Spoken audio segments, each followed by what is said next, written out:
चली रोसई करने एबे मु रोसई करी कौन ना पोटल कोबी आलू कषा करी माने मिक्स करके ये देखु पोटल आलू आ कोबी भल भाव में काटिकी परिष्कार करके धोई धाइकी रखीदे आठी मु बसई देती गोटे कड़े ताती गला पकेबा एथरे तेल तेल पकईकी एक भल भाव में भाजी नवा मु कड़े तेल पकई देती आ तेल ताती आसला एबे आमे पोटल कोबी आलू को छाणी नवा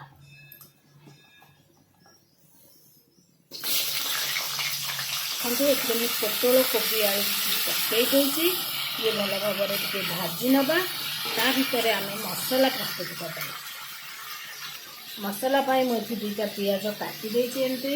माने चुन चुन कर काटी नहीं आ टमाटो फाड़े ये काटिकी रखी आठी मु बाटिबा टमाटो फाड़े आउ पियाज गोटे आउ रसुण गोटे कोला माने गोटे बुदा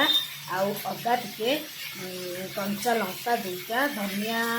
गोटा धनिया आउ जीरा ये रखी बाटिबाई आठी माने काटिकी रखी एक भाजी तापर मसला बाटिकी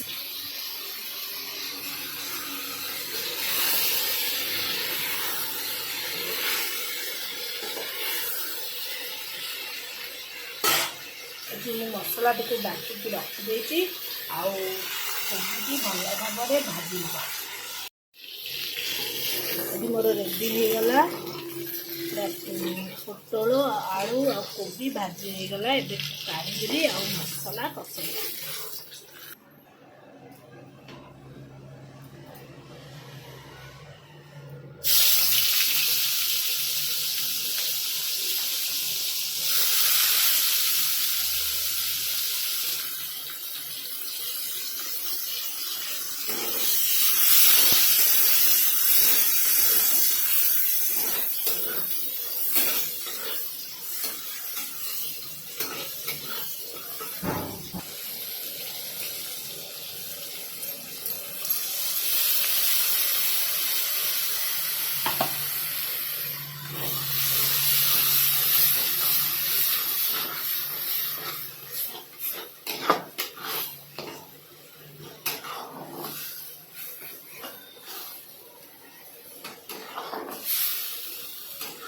भल भाव में कषे दबा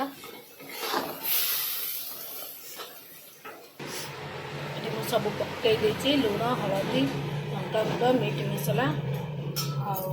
मसला को भल भाव में कषे नवा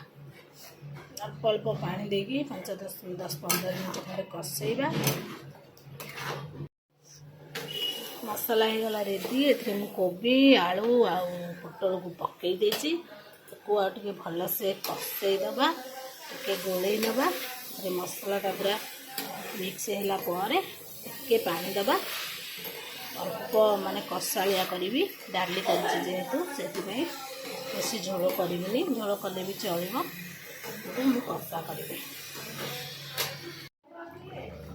पोटल आलू कोबीर कषा हो गला रेडी।